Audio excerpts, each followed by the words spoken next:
పరుచూరి గోపాలకృష్ణ పాఠాలను పలుకులను అనుసరించండి. కొత్త పలుకుల కోసం, కొత్త పాఠాల కోసం పక్కనే ఉన్న గంటను నొక్కండి. నమస్కారం. నా విద్యార్థులందరికీ పరుచూరి పాఠాలకు స్వాగతం. ఈ రోజున సాహో 11వ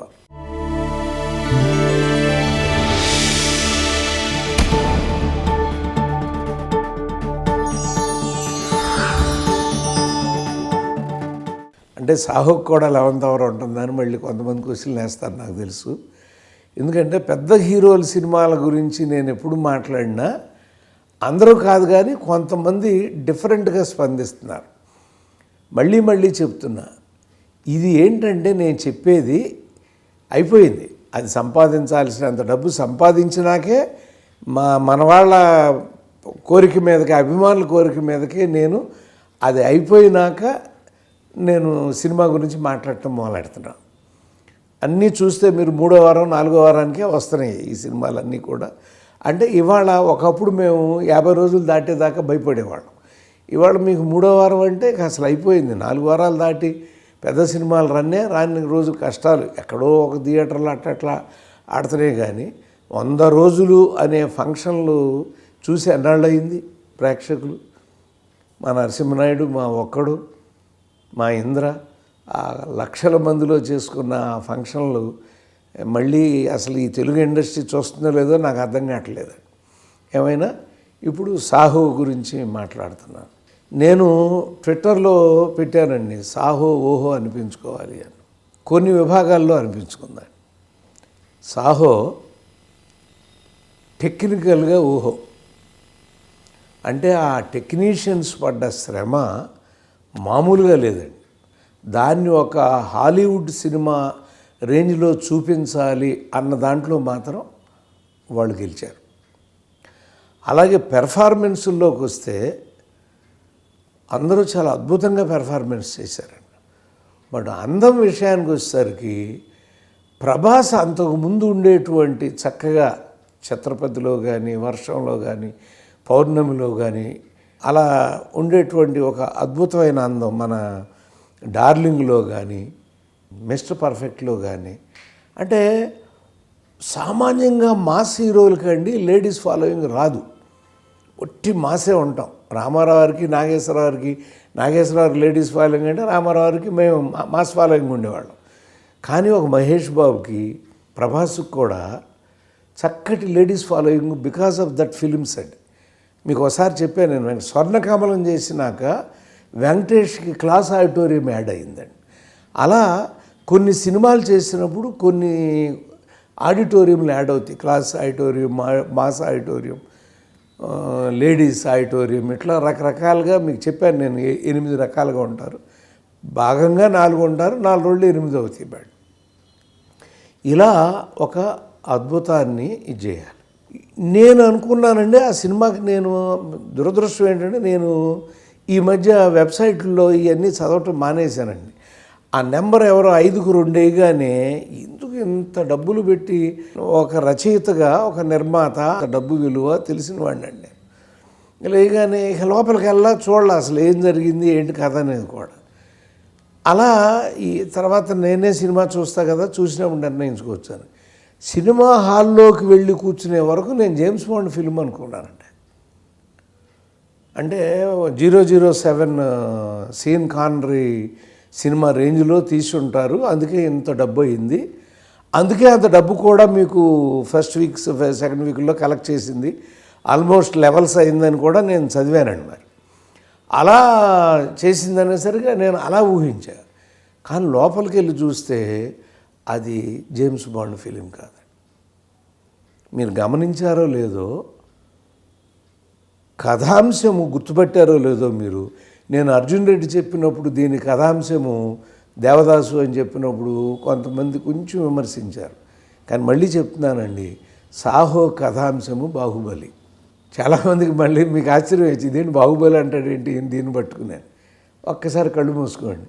మాహిష్మతి సామ్రాజ్య సింహాసనం కోసం ఒక బాహుబలిని చంపేస్తే ఆయన కొడుకు 2వ బాహుబలి వచ్చి చంపినాడిని చంపి ఆ సింహాసనంలో కూర్చున్నాడు. ఇక్కడ అండర్ గ్రౌండ్ అంటే మాఫియా సామ్రాజ్యానికి రాయ్ అనేవాడు సింహాసనంలో కూర్చుంటే వాడిని చంపిన వాడిని వాడు కొడుకు వచ్చి చంపేసి ఆ కుర్చీలో కూర్చున్నాడు. బాహుబలి కదా, అదేగా కథాంశం. అంటే తండ్రిని చంపిన వాడిని కొడుకు చంపేయటం అనేది ఇప్పటి కథ కాదండి. అదే జేమ్స్ బాండ్ తీసుంటే చిరంజీవి గారు కానీ కృష్ణ గారు కానీ అద్భుతంగా ఆడేశారు ఆ జేమ్స్ బాండ్ క్యారెక్టర్లు. వాళ్ళ స్థాయిలో ఇంత డబ్బులతో తీసినా కూడా అద్భుతంగా ఆడారు. నేను అది ఊహించుకున్నా జేమ్స్ బాండ్ చేస్తాడేమో అని చెప్పి. అయితే ఆయన ఏంటంటే ఇంటర్వల్కి ఒక ట్విస్ట్ ఇవ్వాలని, ఇంకా థియేటర్లో ఉంది కాబట్టి ఆ ట్విస్టులు మీకు చెప్పట్లేదు నేను. ఇంటర్వల్లో ఒక ట్విస్ట్ ఇవ్వాలని, క్లైమాక్స్లో ఒక ట్విస్ట్ ఇవ్వాలని ఆయన భావించాడు కథనంలో డైరెక్టర్ గారు సుజిత్ గారు. ఇందులో నాకేమనిపించిందంటే వినయ విధేయ రామలో ఉన్న తప్పు ఇందులో కూడా కొన్ని ఉన్నాయండి. ఆ గాల్లో ఎగిరి అక్కడ గబ్బిలాల్లాగా ఇక్కడ ఇది రైల్లో నుంచి అక్కడికి వెళ్ళిపోవటం అలాంటివి ఉన్నాయండి. రెండోది నేనొక్కడినే గురించి మీకు చెప్పాను ఒకటి నేను, అందులో ఉన్న దోషం కూడా ఇందులో ఉందండి. అదేంటంటే నువ్వు పగా ప్రతీకారం, మా రౌడీ గారు కృష్ణరాజు గారి సినిమాలో కూడా ఉంటుందండి. అది నేను పోరాడుతూనే ఉండేవాడిని, రష్ చూసి తెలవట్లేదు, దీనికి ముందేద్దాం అంటే నోరు మూసుకోమన్నప్పుడు నన్ను ఆపేశారు. పగా ప్రతీకారం సినిమా అయినప్పుడు పగేంటో తెలియకుండా ప్రతీకారం తీర్చుకుంటే అర్థమే ఉందండి, ఏం అర్థం లేదు దాంట్లో. కాబట్టి ఆ పగేంటో చెప్పాలి.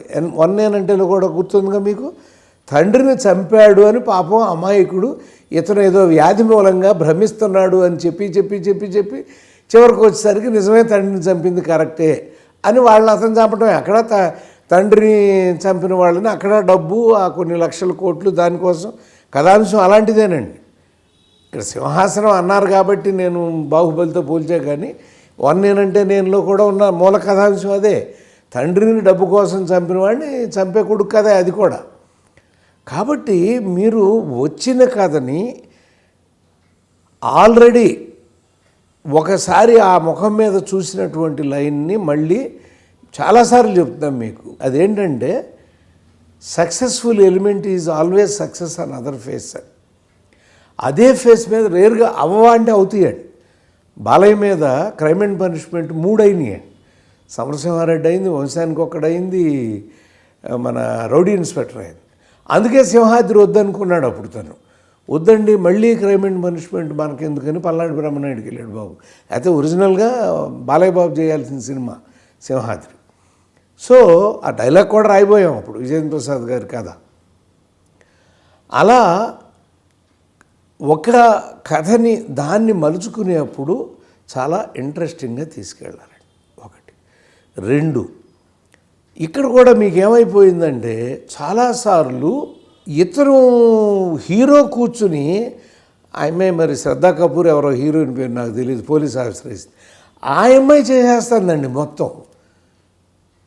ఆడిటోరియంలో కూర్చున్న వాళ్ళు, నేను మీకు ఒకసారి చెప్పాను, చిరంజీవి గారి అభిమానులు, నేను షిరిడి నుంచి వస్తా అంటే రైల్వే స్టేషన్లో కలిసి, సార్ మా బాస్ ఇలా కొడతాడు కదండి, ఆ కొట్టినప్పుడు ఆ పడినాటి షాట్ ఎందుకు సార్ చూపిస్తారు, ఆ కొట్టినాడిని మా దగ్గరే ఉంచవచ్చు కదా షాట్ అని అడిగారు. అంటే ఆ చిన్న షాట్ కూడా భరించలేరు. అలాంటిది ఒక అద్భుతమైనటువంటి బాహుబలి విజయం చూసినటువంటి, అంటే ధరిత్ర ఎరగని విజయాన్ని ప్రభాస్ పొంది ఉన్నప్పుడు, అతన్ని హీరోగా పెట్టి తీసుకుంటున్నప్పుడు అలా ఎవరో అతను కూర్చుని ఉంటే ఎవరో అమ్మాయి చేయటం కూడా 11th అవర్లో నేను కనుక కూర్చుంటే మాత్రం ఇది వద్దండి, ఇతను చేయాలి ఇది. ఒకవేళ అది నీ ట్విస్టులన్నీ ఓకే అయితే ఓకే, ఒకవేళ ఆ ట్విస్ట్ నువ్వు చెప్పదలుచుకుంటే మాత్రం తప్పనిసరిగా ఎక్కడో చోట ముందు దాన్ని ఓపెన్ చేసి, ఇంటర్వల్ తర్వాత ఫస్ట్ రీల్ తర్వాత సెకండ్ రీల్ తర్వాత ఓపెన్ చేసి, పగా ప్రతీకారం అంటే అతను చేసే ప్రతి పని అందంగా కనపడుతుందండి. లేకపోతే ఏమవుతాం, మీరు నన్ను ఏమని నమ్మిస్తున్నారు, ఇతను అతను హిందీ ఆర్టిస్టు, అతను అశోక్ చక్రవర్తి, అతను పోలీస్ ఆఫీసరు, అతను అండర్ కవర్ ఆఫీసరు, ఇతను దొంగ అని నమ్మించడానికి అంటే చీటింగ్ స్క్రీన్ ప్లేలో ఇతను అంతకంటే గొప్పవాడని నమ్మించినప్పుడు ఉన్న బాగు అక్కడికి రాదండి. ఇది 1 2. 3 క్లైమాక్స్ అండి.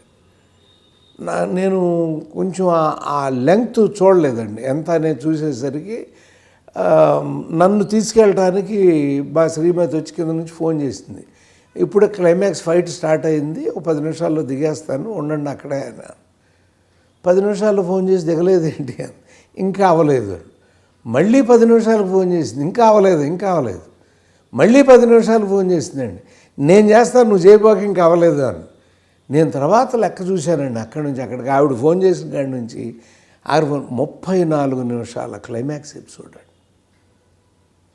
సినిమా అంటే వినోదం, సినిమా అంటే విజ్ఞానం, సినిమా అంటే వికాసం.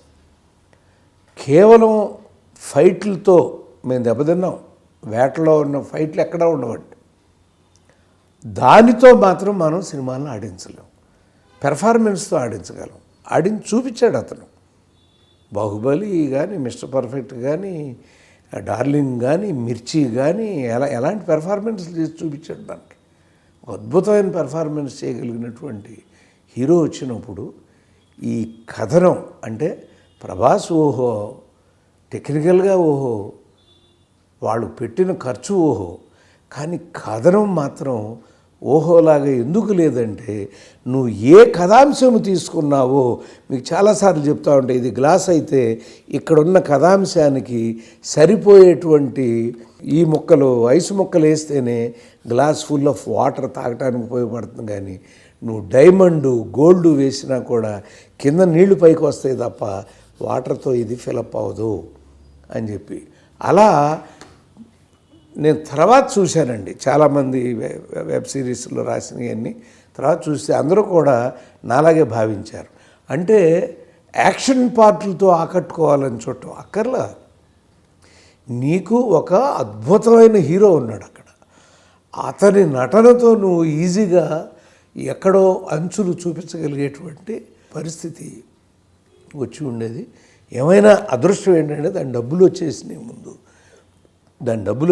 ముందు because of the strength of Prabhas. So అక్కడ ఆనందం. బట్ ముందు రాబోతున్నటువంటి అధ్యతన విద్యార్థులకు కానీ, కాబోయే దర్శకులకు నేను చెప్పేది ఏంటంటే, మీ కథావస్తువు ఏంటి, ఆ కథావస్తువుకి ఎంతవరకు పర్మిట్ అవుతుంది ఖర్చు, దాన్ని మాత్రమే చేసుకుంటా అద్భుతమైన డ్రామాతో పండించుకుంటా వెళితే డ్రామాని ఇష్టపడినంతగా. ఎందుకంటే శతమానం భవతిలో ఏం ఫైట్లు ఉన్నాయండి, ఎందుకు అంత బాగా ఆడేసింది? బ్రోచేవారు ఎవరు ఎందుకు ఆడేసింది? ఆత్రేయ ఏజెంట్ ఎందుకు ఆడేసింది? చిన్న సినిమాలేగా, అద్భుతంగా ఆడినీగా. అర్జున్ రెడ్లు, గీత గోవిందాలు అంతంత డబ్బులు ఎందుకు చేసినాయి? ఈవెన్ F2 వెంకటేష్ బాబుది, వరుణ్ది ఎంత బాగా ఆడింది, ఎంత డబ్బులు చేసింది. సో కథ బాగుంటే అప్పుడే దానికి, ఈ కథకి రూపాయి పెట్టాలా, రూపాయన్నర పెట్టాలా, 2 రూపాయలు పెట్టాలా, 3 రూపాయలు పెట్టాలా అని నిర్మాత, దర్శకుడు ఆలోచించుకుంటే ఇప్పుడు ప్రమాదంలోంచి బయటపడ్డాం. కానీ ముందు ఇలాంటి ప్రమాదాలు వస్తాయి అనేటువంటి భయం మాత్రం ఒక సీనియర్ రచయితగా నాకు ఉంటుంది. అందుకని మీరందరూ నా బిడ్డలాంటి వాళ్ళు. ఈ సినిమాకి ఎంతో స్థాయి ఉంటుంది, ఎంత కలెక్ట్ చేస్తుంది. ఎందుకంటే తెలుగు సినిమా ఇవాళ ఏమైపోయిందంటే కర్ణాటక, కేరళ, తమిళనాడు, హిందీ ఇదివరకు డబ్బింగ్ లాగా వెళ్ళి ఒకేసారి రిలీజ్కి వెళ్తున్నారు. కాబట్టి కొంచెం స్థాయి పెంచుకుని తీసుకోవచ్చు, ఆ డబ్బు ఖర్చు పెట్టచ్చు, తప్పలేదు. ఎందుకంటే అన్ని చోట్ల ఒకేసారి రిలీజ్ అవుతుంది కాబట్టి. బట్ దాన్ని దాటి పెడితే ప్రమాదం. అదే నువ్వు దీన్ని 100 కోట్లలో తీసుంటే దాదాపు 150-200 కోట్లు లాభం చూపించేవాడుగా. అప్పుడు ఇలా ఎవరో విమర్శించి ఉండేవారు కాదుగా. ఇది నేను చెప్పదలుచుకుంది. 11th అవర్లో భాగంగా ఏంటంటే, ఈ కథని నెంబర్ 1 జేమ్స్ బాండ్ చేస్తే ఎలా ఉంటుంది అని నేను అడిగి ఉండేవాడిని.